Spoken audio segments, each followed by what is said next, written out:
My name is Brent Stirton. I'm a photojournalist for Getty Images. I do, 6 months of my year I work on environmental photojournalism, and the other 6 months of the year I work on more conventional photojournalism themes. Yeah.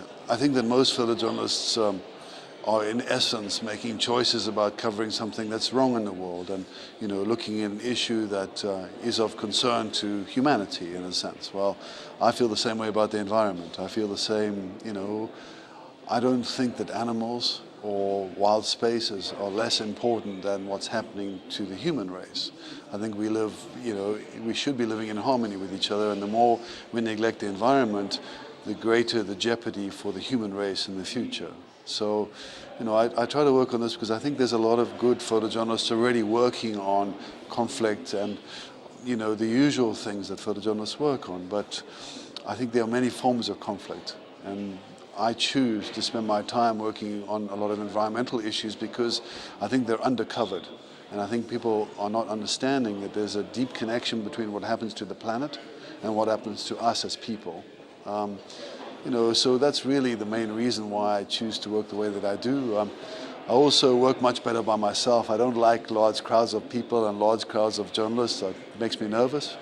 So I tend to spend as much time in remote places as I can.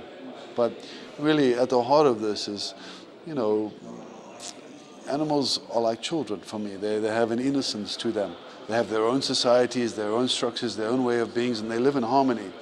We, as the human race, have disrupted that harmony, and I think we owe it to the other creatures on this planet to report on what's happening to them. So, this is the main reason why I work the way that I work. Look, I've won more than my fair shares of awards for my work, etc.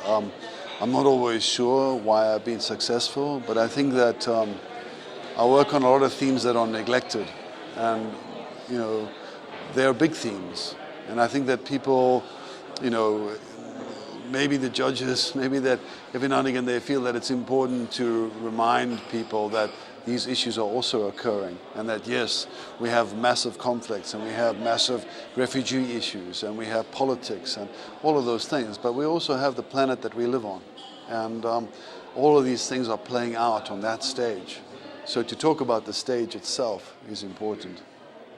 So when it comes to young photographers, what I always suggest is that look at your own lives.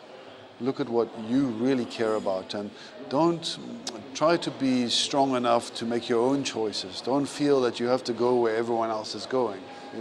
There are many things that are important, and many things that are worthy of your time and of your coverage. So whatever you do, try to do something that you love and care about. If you do that, then maybe you are lucky to win something. But ultimately, we have very privileged lives, as journalists. We have lives where we can do work which, it's not that hard. We are not carrying bricks. We are not doing manual labor. It's a privileged life.